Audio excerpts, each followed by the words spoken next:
All right, I believe we are live. Good afternoon, ladies and gentlemen of the internet, and welcome to our weekly series.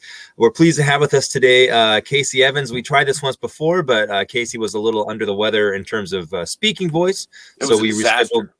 Yeah, so we rescheduled for today. So yeah, glad to have you with us, Kacey. Hope you're feeling better. And yeah, so where we left off before, we'll kind of recap here. Can you kind of talk about how you got it started playing music? Oh, I was a little kid. Mhm. Yeah, playing with my dad. We'd play C blues, and he'd play kind of a little boogie woogie thing, and I'd sit next to him and button mash. Yeah. For starters, but yeah, good times. So, and how old were you when you started just playing music with your dad? And this was all for fun. This wasn't like regimented lessons. You guys are just playing and having fun for the sake of having Oh fun. yeah, absolutely. I have 4 or 5. Okay. When I started with All that. right. Yeah. And so was your dad, did he was a musician that gigged around town, or he just played for enjoyment, or what was the story? He taught some elementary music. It was a small school district, and he was a grade school teacher and did the music classes for the kids. Cool. Right on. Yeah. And this was in Aberdeen, Washington, correct? That's where you grew up? Well, now this was before that. Living in a little town, southwest Washington, a couple different places. Pillar Rock and Cathlamet for a while. Okay. But those were very early years. Okay, so then middle school, when did you have or start having any formal music education to speak of? I started taking piano lessons when I was 5. When we moved to Aberdeen that year, and I had some piano lessons. I was never a particularly successful piano student. I always enjoyed playing by ear, and that was the fun way to go about things. And but had a hard time getting into the mindset of reading music. It was more fun to just pick stuff out on my own by ear, and Yeah, right on. Well, so you're playing music with your dad, and that kind of got you started. Any particular bands outside of or musical influences outside of your father that got you wanting to play, or things that you checked out or that were on rotation in your home?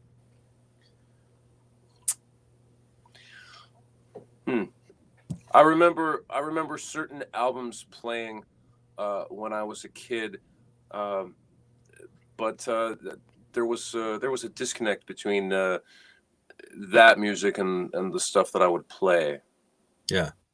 Yeah. So what kind of stuff? Let's see. Sorry. Go ahead. I remember the Beatles' "Hard Day's Night" being played around when I was a little kid. A lot of Beach Boys too. Yeah. Okay, fair enough. Yeah. So what about besides you spoke of your dad and the piano, did anyone else in your family play, like your mom or any siblings to speak of, or aunts and uncles, grandparents? No, I was the piano. I was the kind of the piano kid of the family. When we got older, we were in elementary school choir and stuff like that, and my siblings did that as well. But okay, the piano was kind of my thing. What about and I know this is kind of, we talked about this briefly before, but we kind of scrapped the interview. I'm trying to cover stuff we already did. Oh, that's okay. I should have better answers to these questions. No, it's fine. It's fine. All good stuff. So high school. I guess, when did you start getting more involved with like jazz and like formal jazz groups and things of that nature? When did that start taking? Yeah, it would have been high school. I had when I grew up in Aberdeen, my second grade teacher kind of brought me along and had me. I took piano lessons from her. She lived up the street, and then she started working at the high school. And when I arrived at Aberdeen High School, I got into. She was the choir director and did the jazz choir and that whole thing. So, did some singing with her and got my introduction to jazz piano with that whole scene. Okay. Now you had already been playing piano up to that point from like 5 all the way till high school. So at this point, is it safe to assume you had some reading skills and maybe some knowledge of chords and voicings and that kind of stuff? Or is it all? Yeah, chords, definitely. That was a good amount of information for me to work from. It's like, I knew what a C major chord was, and the upper extensions, that was news to me. Yeah. When I went to jazz camp, and it was a thing up in Vancouver, BC, the first one I went to. Yeah. Okay. Which one? I'm trying to remember the name of it. Was that the one up at the college there, Capilano University? I'm gonna have to look that up. I haven't thought about that in a long time. Yeah, I know that I have one, and I some of the Vancouver folks that tune into this might weigh in, but I know that they have. Okay. I think they have one up there. I think it's been for a while. And there's who's the guy? Brad Turner. I think he has been involved with it for a while. I think he teaches there. I should know this, but anyways, yeah. Hey, what do you want, man? It's a different country. Yeah, that's right. Their currency is loonies, for God's sakes. So. All right. Well, so you went there to that festival. At this point, then you went to for the camp, and then came back to Aberdeen. Do you remember anybody who was on the faculty at that time that was maybe influential or helpful to you in your formative years? In Aberdeen? No. At the camp in Vancouver. Yeah. Well, I was 12 for this, so yeah. It was a while back. I think Roger Treese is a name that I remember, and he was he had a lot to do with that whole scene. Yeah. How did you even hear of this camp in Aberdeen, of all places? I mean, I don't know, man. This was all that teacher. That was Pat Wilhelms was her name. She passed away a couple years ago, sadly. Yeah. Yeah, that was the thing that was a great trip. That was a lot of fun. Right. But so this wasn't just like you going by yourself. You went like no. It was I see. No, it was a vocal jazz camp with some instrumental stuff as well. But that was a really exciting time because I remember learning that the chord notation and the system for talking about upper structures, and that just I was so stoked to learn that. I remember it. That feeling of being really excited with that knowledge. Yeah. Well, for people that know you around here, or at least through the social media webs, I mean, you strike me as a guy that's like fairly, cerebral, always into like, word games and very thoughtful. So I could see it would make sense to me that if you're a young age getting into like chord notation, most people, 12, they're into like Halo or, we're roughly the same age, video games and things like that. Not into like chord. At 12, I was not into chord notation. And if someone showed it to me, I'd been like, forget it. So that makes sense to me. Hey, I mean, if you want to talk about like Commodore 64 games, we can do that. We can have that conversation too. I do, and I'm going to do this over drinks, but I don't want to do it right now because that's not what we're being paid for. So, anyways, okay, back in Aberdeen, you've done some festivals, and so then what happened from there? My dad changed jobs, and we moved to Puyallup, and after Aberdeen, that seemed ever so cosmopolitan. South Hill, and that's a weird place because now you look at that Meridian Strip. You know what I'm talking about. I do, and yeah, but our viewers don't. Our viewers don't. All right, go for it. So it's a long road that goes out into Pierce County. And every year it gets a little bit more built up, and it's kind of the definition of suburban sprawl, big box, strip mall, blah blah blah. But I remember at that time I was 14 when we moved up there, and it seemed like there was so much going on, and it was exciting to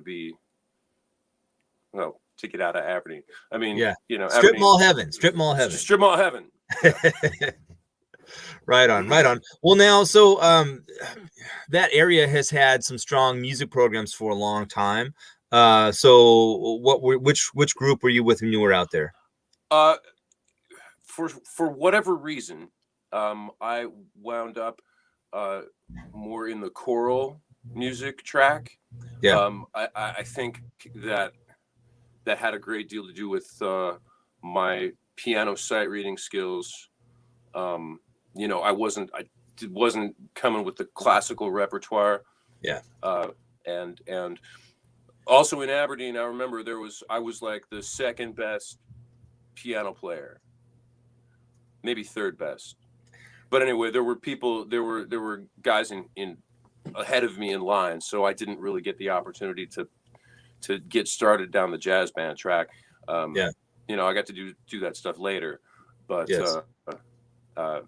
So I wound up in the choir orbit, and Rogers High School still has a fantastic choral tradition, but Yes. at that time they had Rich Nace was the teacher over there, and if you're in the choral music world, that's a name that's gonna ring out.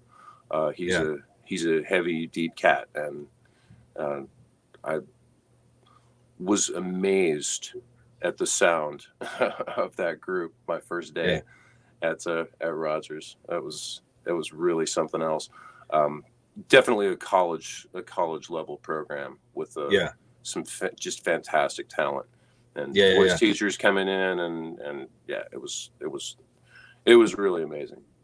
So a lot of times when you have programs like that, and particularly if you play piano, then you're usually tapped to do a lot of like solo and ensemble stuff and accompaniment kind of stuff. Is that stuff that you did, or based on not knowing a lot of classical and reading, didn't do a lot of that stuff? Yeah, I got the opportunity to.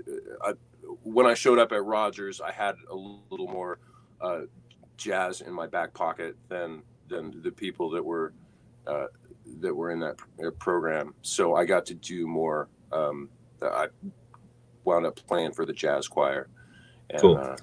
Started doing some writing at that point. Well, I want to get into that too. We'll start, but before we do that though, so you got some jazz stuff figured out. Any particular players that you maybe gravitated towards, or that you liked, or were you listening to recordings at this point, or?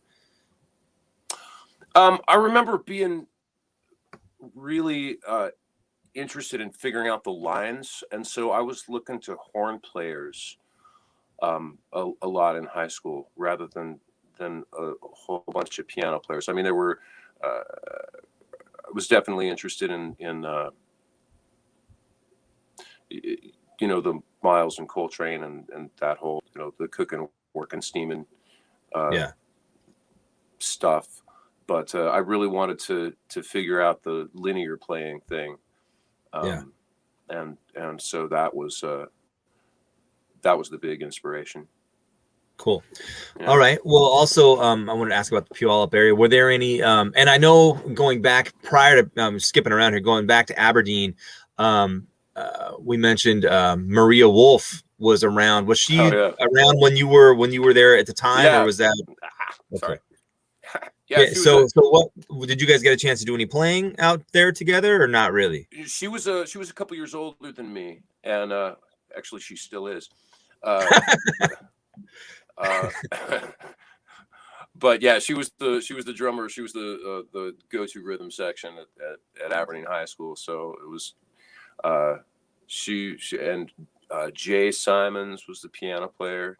He's knocking around. I haven't been in touch with that guy, but I know he's gigging, working all over the place.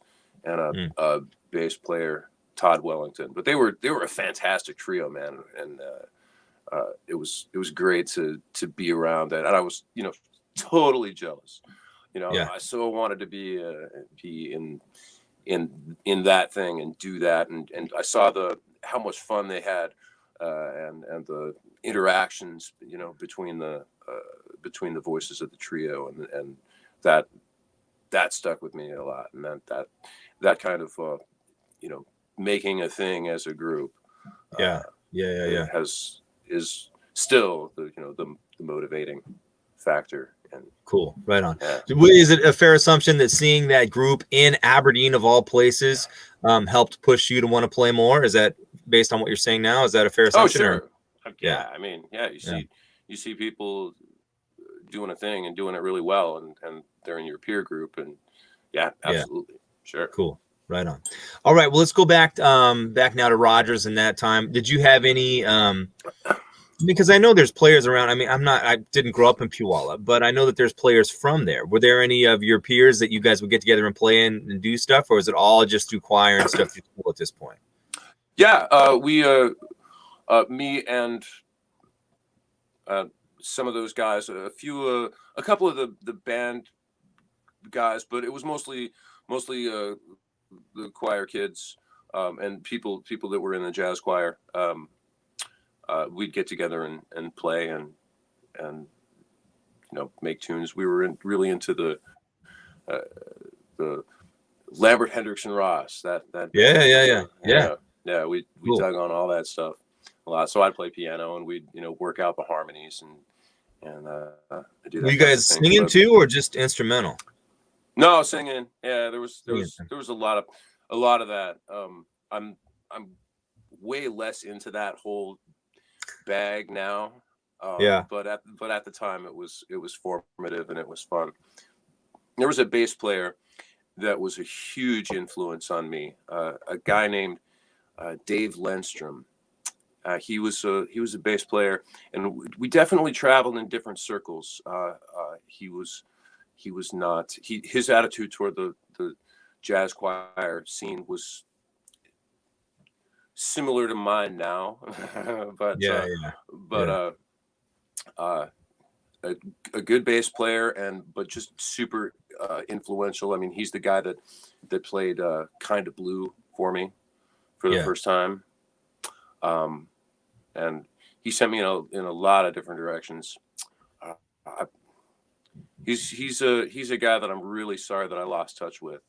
I tried to track him down and have had no luck, but maybe with Facebook Meta, you'll be yeah, well, goody. Yeah. I just want to thank the guy, because he did a lot for me. Yeah, right on. Yeah. Right on. Well, also I wanted to ask too, that period of time when you were growing up in Puyallup and the Meridian Strip Mall Haven, were there any clubs or places to play or venues we can go see stuff in Puyallup, or you had to get out of town for that? I kind of know the answer already, but I want to see your perspective on this. Let's see. Clubs. We put together a little band and we played outside of the Safeway. Okay. The grocery store. We did that once. That's my answer to your club question now. Yeah. Okay. All right. Well, what about what year did you graduate high school? 93. 93. Did you make it over into Tacoma at all? And because I know at that time Red Kelly's was going strong, and then there was the Grounds for Coffee session on Saturday nights and a bunch of other kind of little things. No, I was completely oblivious to anything happening in Tacoma. Okay. Got up to Seattle to see a few shows, but nothing that sticks in my memory particularly. Okay. Yeah. Fair enough. So what happened then after Rogers? Where'd you end up going? I went to Central. Okay. Central Washington University. Again, being a part of the choral orbit, that's where a lot of people wound up going, and I went over there as well and got to work with John Mowat and some fantastic bands that came out of that program. Jeff Bors too is another fantastic choral guy, and he and Rich Nace were and are pretty tight. And so I did that thing, but at that point I got more into the instrumental music, playing big band and doing some writing that way. And I know. What was your focus? Was it like jazz performance, composition, music ed? What were you kind of going for? I was kind of all over the place. I didn't have a real clear mission in my mind when I went to college.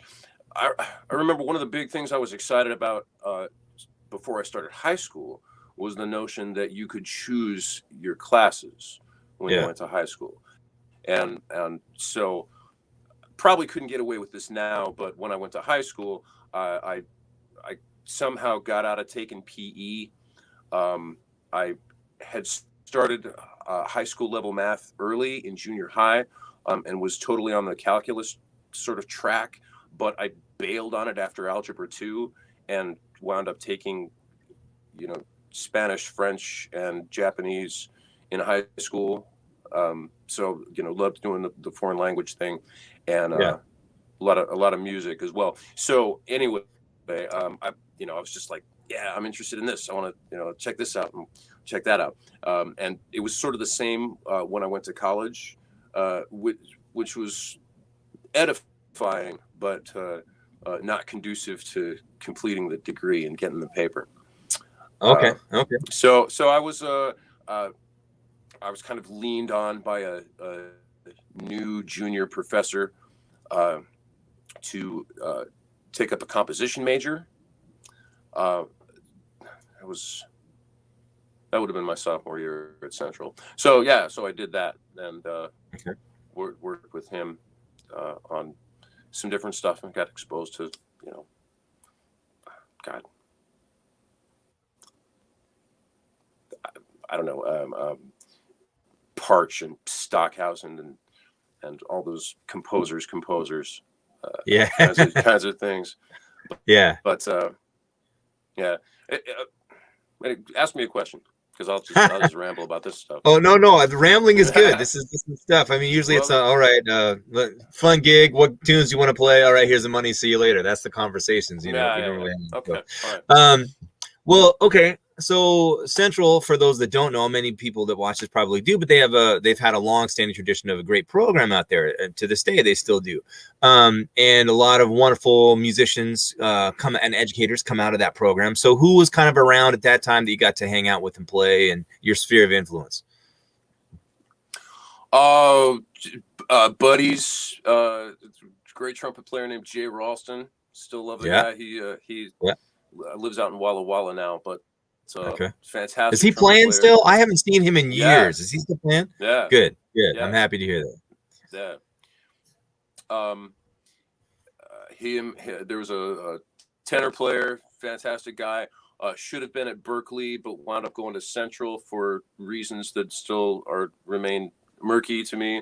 But he is an insanely deep guy. He plays sometimes now, but now he's a professor at Washington University in St. Louis, and he's a neuroscientist. Yeah. So I might be able to beat him at Scrabble. I don't know.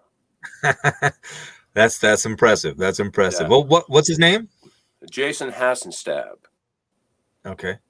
Yeah. Cool. Yeah.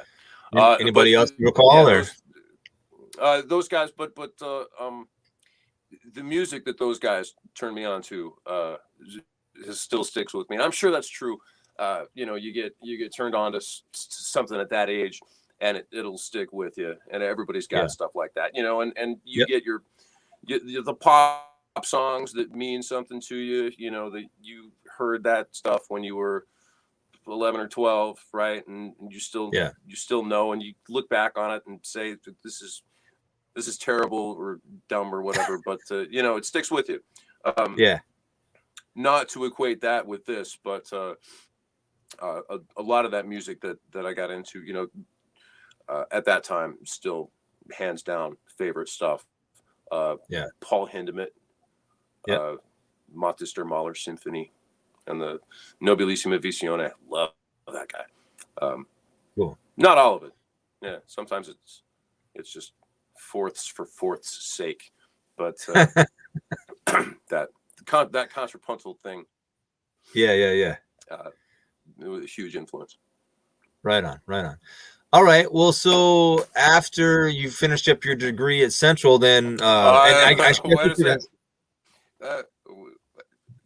after your time at Central. After your time at Central. So I'm assuming at this point, because now you do a lot of, you'll play in groups, but you also do a lot of solo piano stuff, and you've done a lot of dueling piano stuff. You've done a ton of things. So at this point, were you starting to get like some gigging stuff together, or is it all just school focused, or what was going on at the time? Yeah, so the summer after my sophomore year, my second year at Central, I got a gig playing for Carnival Cruise Lines. Okay.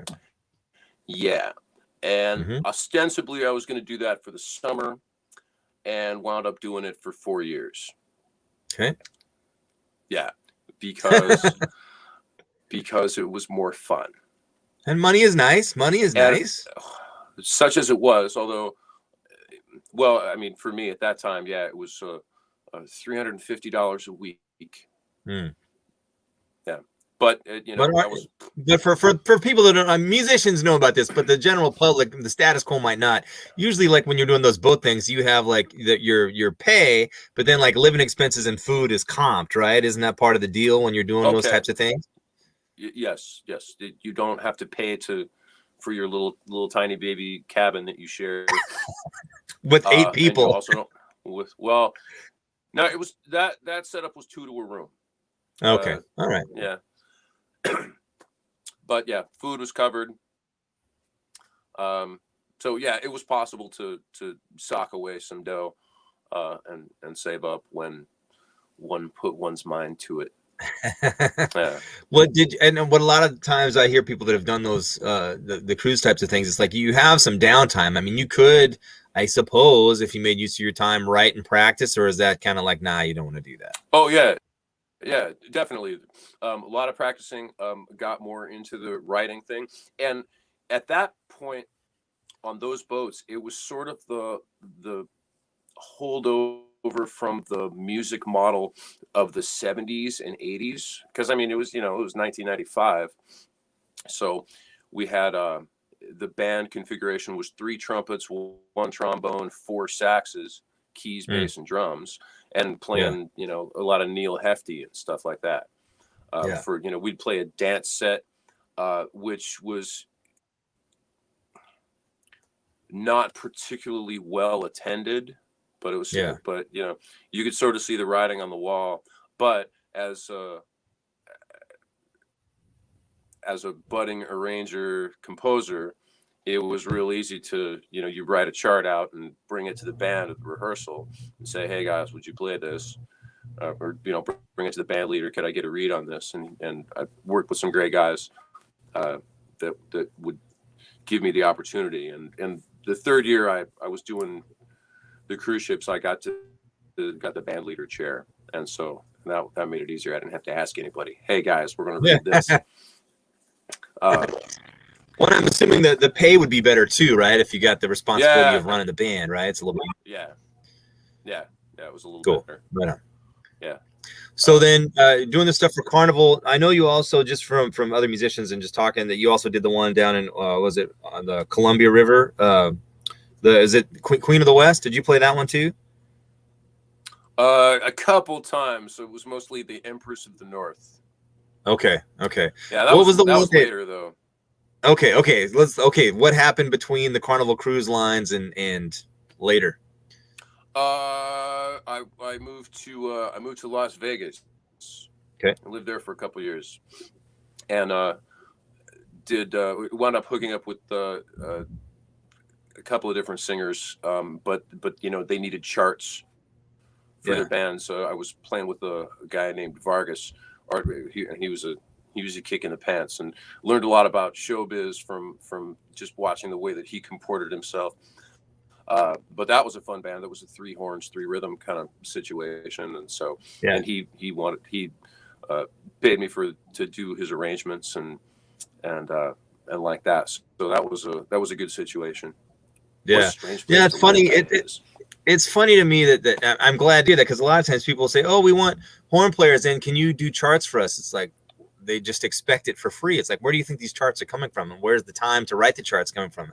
It baffles me, people that want charts written and they don't want to pay for them. I mean, that's ridiculous to me. Right. But, well, anyways, yeah, from coming from the cruise ships, and there were singers on the cruise ships, like the production singers that would do the show, like in the production shows, but they would also have their own shows where they could do what they wanted, and so those guys would hire me to to write charts, and they were sort of, you know, vanity projects. Yeah. Where they could decide whatever they wanted to do, but you know, they had a lot of disposable income. Those guys got paid really well, and so I was friends with a few of those singers, so they, you know, they took care of me.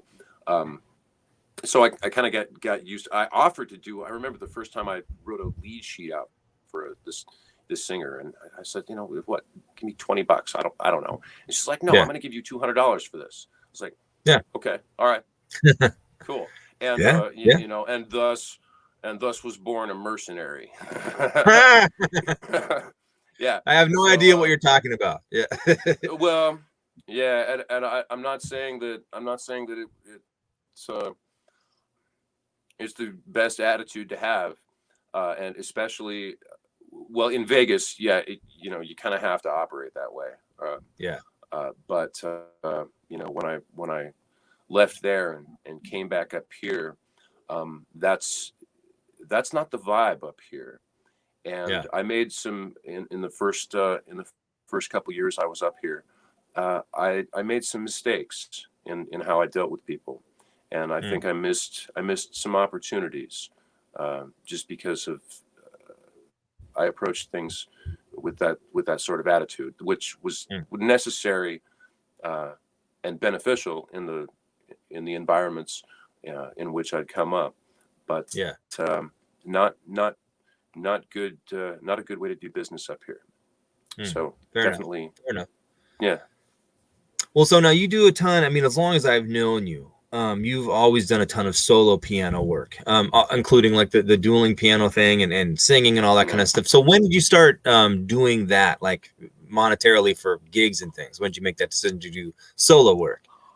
Well, these things, they just kind of fell into my lap. The dueling pianos thing was the first opportunity that I had to play and sing at the same time.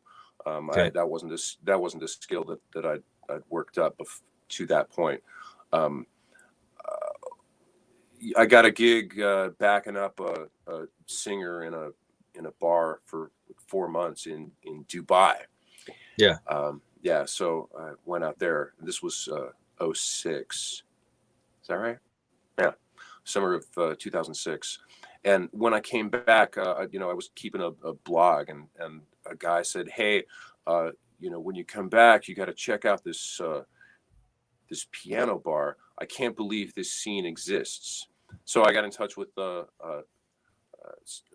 lady, Jennifer Lynn, who was running what had until recently been Howl at the Moon in Pioneer Square, and had just and that's a chain of dueling piano bars, and they had changed ownership, and they were called 88 Keys. But yeah, so she got me in the door there, and you know, I went and saw the show. I was like, I can't believe like this is a thing. But at that time, it very much was a thing, and there were places all over the place that did that show. So if you haven't seen a dueling piano show, they're not around the way they were, you know, 15 years ago. But it's two piano players sitting opposite each other, and they don't duel necessarily. They sort of take turns fielding audience requests, you know. So one person will do the singing and take the lead on the piano part, and the other person will either back them up on piano, or in the case of that outfit, there was a drum kit up there, so you jump on the drums for this song or that, and so there's at least 3 piano players that would rotate in and out. So one person is on break, and then on the changeover they'll get up and play drums, and you'll do a whole band number. But learned a lot of music. That's what I was going to say. I mean, you had to learn. How did you guys decide what music to learn? It's like whatever like the top 40 stuff is at the time, you better know that stuff, or? Yeah, there's that. And there was also a list of like, okay, here's the first 50 tunes that you have to know to do this gig, like at all. And then there's a supplementary list. Okay, here's the next 200 songs that you need to learn to be able to do the gig. Wow. So there was you just add stuff every week, but learning tunes like that, it's there's a wide range of levels of musicality in that world. So it's good enough to just approximate it. You get it sort of right, you play the shortened version, and then you move on. So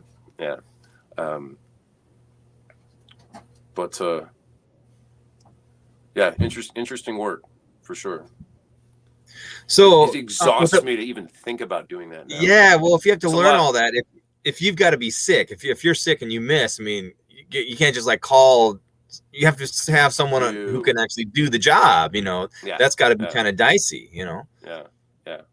Well, fortunately, when I got sick a couple weeks ago and missed doing this with you, that's boy, that was a doozy of a cold, man. That was I've been locked up in my house for almost 2 years, so not exposed to the pathogens. Yes Right on. Okay, so your own band and your own music, I mean, aside from doing the solo stuff, and you did solo, what was it? Was Dukes? Was it Dukes in Seattle or Daniels Broiler? How long were you doing a run there? You did it for a long time. Yeah, I was there for a long time. I was there for almost 8 years. Okay, and how many nights a week were you playing there? It's usually 5 nights a week. Wow. Okay. Yeah. So that I imagine, I mean, just putting myself like mentally in that space, I mean, the money has to be good and you don't want to give it up, but I'm sure did you ever like want to like play with your own band and do stuff aside from solo? I mean, you had to have wanted to do like. Oh, absolutely. Yeah. So how do you deal with that when you're on a? It was definitely a trade-off, and it just, that gig made a lot of sense for where I was in life at that point. But I don't like hustling. I don't like marketing myself. The idea of you interviewing me, it seems kind of absurd. But whatever. So I did that for a while, and it was steady and it was nice, and I could learn tunes and kind of do what I wanted to do. Had to clean up the act a lot. Right. Definitely not a rated R show the way those dueling piano shows were. Sure. But, well, I'm curious in terms of like picking material. How did you decide? I mean, being at Daniels 5 nights a week, how did you decide what material you wanted to do? Did you do it all from strictly of a standpoint of music that you wanted to play, or stuff that you thought the audience might want to hear? Plus, you already had this massive bank of tunes that you already learned from the dueling pianos thing, which I'm sure probably served you well. Yeah, a lot of that stuff would work. Some of it you didn't want to do. It was the Daniels thing was definitely more of a easy listening thing, or that's how I approached it. And in terms of like what music I would bring to that, mostly it was somebody put in a request for something that I didn't know, and so I'd go home and figure it out and learn it, and just have it ready. And it's kind of a soul destroying way to do business, because you always feel like, here's another thing that I don't know. But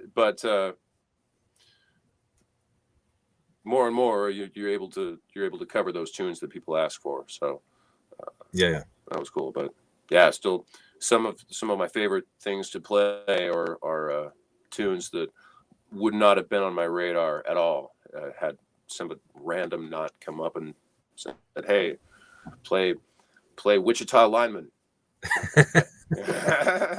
Yeah. I don't know why I like that tune so much.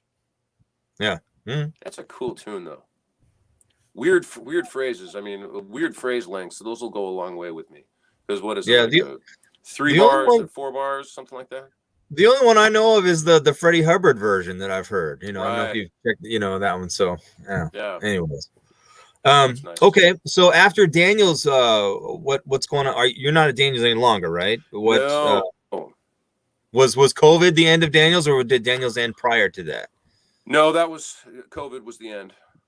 Okay. And yeah, I don't really know what to say about that, except that there was a shakeup in the management, and the people that brought me on board in the first place were no longer in the bringing people on board business. Yeah. And the people that now bring people on board, if they bring anybody on board, I don't know that they do. Yeah. Did not call me. So yeah. Best of luck. Best of luck to all concerned, I'm sure. Yeah. With venues, that's just tale as old as time. You get something going on, it works, it's established, and it functions well, and then new manager gets rid of everything, and you're starting over from scratch again. And that's just I've seen that story over and over and over and over again play out. You know, it's unfortunate. Yeah. So, but you're working now. I mean, you're doing regular stuff now. Where are you these days? I am. Well, I've got a restaurant gig at this kind of cool place up in Kenmore. It's the lodge at St. Edward's. And it used to be a seminary, and they converted it kind of McMiniman style into a boutique hotel, and they've got 60 rooms and lots of art and a gigantic old piano that's in surprisingly good shape. Sounds pretty good. Yeah. And they bring me in there to play Friday and Saturday. And I'm having so much fun these days, you know, coming out of the pandemic. Yeah. I like different stuff. I'm playing with different people and getting to mix it up a lot. So, you know, I'm toting more gear for sure. Yeah. You know, because the Daniels thing was like walk in and play. Oh, bring your own microphone. Okay. Yeah. But it's worth it, and I like playing in Tacoma. I like playing with different outfits, and it's so I'm having a great time, and as this chapter of our history recedes, I'm looking forward to doing more stuff and getting even more out there, because I've been trying to keep it, man, because I got a 5-year-old kid, and I'm trying to keep it, you know, be as safe as I possibly can. So if I'm not going out places, if I'm not going to spend most of the evening on stage, this summer, like June, July, it was great. I was going to the Owl and Thistle and hitting that whole thing, and just like, and that place was bonkers. It was just packed out. The fire department. That's what I heard. Yeah, the fire department would have crapped their pants if they came in there. But it was awesome, and you've seen all these people that you haven't seen in a long time, and just like sort of reintroducing myself to a lot of people, because I've been out of circulation with the solo gig. And what an exciting time that was. And then the Delta thing, and to pull the rug out, and it was not good for, I'm sure, a lot of people, but really not good for my head, and trying to keep my kiddo safe. I just kind of pulled my head back into the shell. And, yeah. Well, so after the cruise things, when did you, let's go back, when did you move to Tacoma? What year did that take place? 2002, and I actually moved to Seattle. Okay. I came back. Okay. I came back to Washington after, let's say, a personal situation went south. Yes. Yeah. I understand, so, without you explaining any further. Yes. The less said about that, the better. But I'm happy that I came home, because between Vegas and Southern California, it was cool and all. It was a good experience and everything, but that's not home, you know. Yeah. Well, so then you said 2006 you moved to Seattle, and then not long after that to Tacoma, or? Yeah, 2002 I came back up to the area and started doing the riverboat gigs, and that was like moved to Seattle, lived there for a couple years, was playing all over the place, and then met my wife and we got married in 2006, and we moved to Tacoma at that point. Well, now we've been living in Tacoma for a couple of years before then, but she works with the Tacoma schools, so she was doing the reverse commute. But it was cool. We lived at, we had a little place in Capitol Hill. Cool. Right on. Let me look really quick and see if it's good times. If anybody's got any questions for man, for nobody cares. No, there's about 5 viewers at the moment. So 5 viewers. No questions yet. But if anybody has questions for Kacey or myself, and I always forget to mention this at the beginning of the video, but if you have questions, put them in the comments, and we can either deal with them now, or we can also do them after the fact if we don't get to it live. So okay, so we could. So during the pandemic, because I know you've always been writing, but did you find yourself doing more writing than usual because you had more time, or maybe not so much? I didn't have more time. Yeah, I had my kid was my son turned 4. Okay. Yeah, and he was when he was 3.5 that fall of 2019. We started him in full day preschool, and I felt like we'd graduated, man. Survived the whole infancy and toddlerhood, and he was walking and talking and a successful human being, and we were like, yes, awesome, okay, go to school now, and we can, I can do some stuff. But it just didn't work out that way, and so it wasn't. Pandemic did not afford me more time to work on things. I'm not laughing. I'm not. There's some comments coming in that are tame. I'm not. But Bill Barnett says, "Can you guys do Sweet Caroline?" So I'm gonna let you field that. I would field it, but I don't have enough middle fingers to play it properly. How about that? Well played. All right. Well, curious now. Well, let me back up. When you started getting more into playing, and I guess maybe this would be at maybe at Central, where you started kind of diving deep into this stuff. You talked about horn players, but in regards to piano players, were there any folks that you kind of enjoyed? And I guess it's a couple parts. One is like solo pianists, because you do a lot of that kind of stuff, but then also too, just as pianists in general. Any folks that stick out in your mind as influences that you really admire? Yeah, early influence would have to be Herbie Hancock, playing on all that Miles on Columbia stuff. And like you can hear him on like maybe a third of the album, and the rest of the time he's laying out. Yeah. I like the way he manages to give space to people, and boy, I still have a hard time. I want to be playing every second, but sometimes it takes more discipline to not play than to play. Yeah. But his I ripped off so many of his lines and just love the way he phrases stuff and like that. Keith Jarrett is another one that he absolutely kills me. I love how he plays. His solo stuff is good, but I enjoy the trio stuff more. I feel like we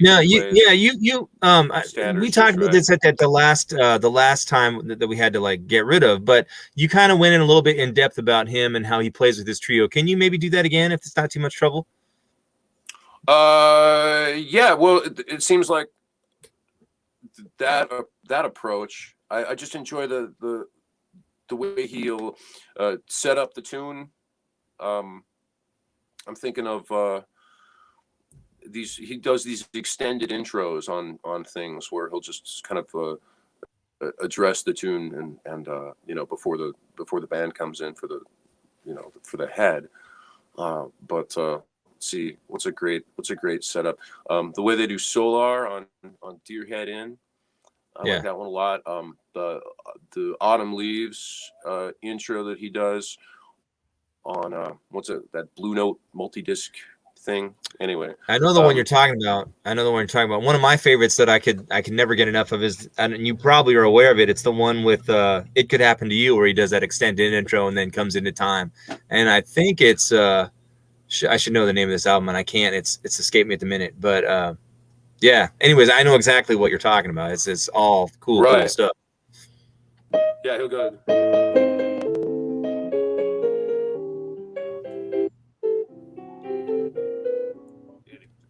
He'll go all over the place, but yeah, I love that stuff.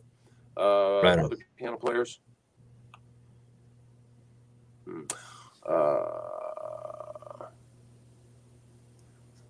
Yeah, Wynton Kelly. I didn't appreciate Wynton Kelly so much when I first heard him, when I was first listening to that stuff, but he grew on me a lot. His that tastiness. I always thought it was kind of some of his stuff like what am I thinking of? Like the solo on Freddie Freeloader. Yep. You know what I mean? Yep. I remember thinking that sounded like too dotted. Does that make sense? Yep. But spending more time having that, I like that cuteness a lot. Yeah. Cool. Right on. Well, we're getting close to time. Well, we're getting close to time here. Someone's asking us here if they can interest us in writing a chart or two for free. I'm pretty sure they already know the answer. And there's a laughing emoji, so they know. But yeah. Anyways, not a question. Yeah, just I'll write a chart. I'll write a chart for you for free, but you have to play it. Yeah. Who wants a chart for free? I can't see who. I mean, I see their name. It's Drumslet. But yeah, I can't see who it is. I mean, on the screen here. I mean, if I went back through Facebook, I could figure it out. But yeah. Well, yeah, you can't be surprised that somebody with slut in their username wants something for free. Fair enough. Long pause. So it's that time in the interview here where I usually ask all the artists. Here you are now, 2021. If you were to talk to an aspiring musician or someone who wants to think about becoming a musician, you've been around all these great minds and musicians over the course of your career. What advice would you impart to them that you feel has been personally helpful in shaping who you are today and you think is very beneficial? What would you tell that person?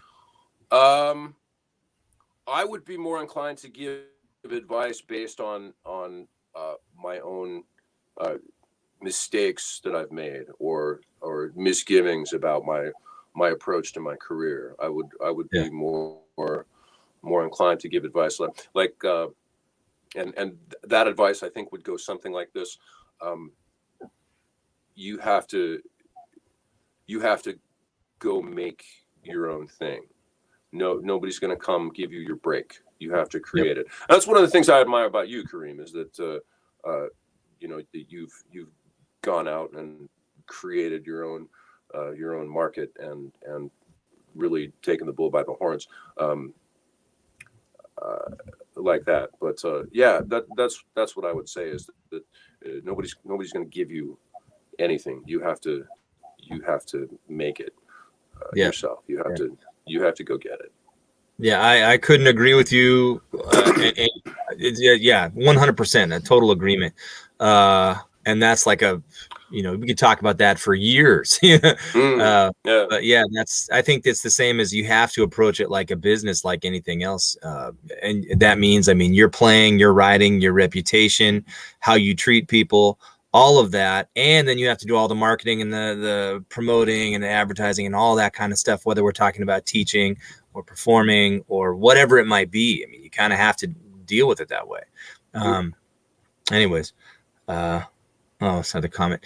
Yes, Bill, at another time. And for those of you guys, if you have questions that maybe you think of after the fact for either Kacey or myself, please put them in the comments and we'll address them one way or the other. So yeah.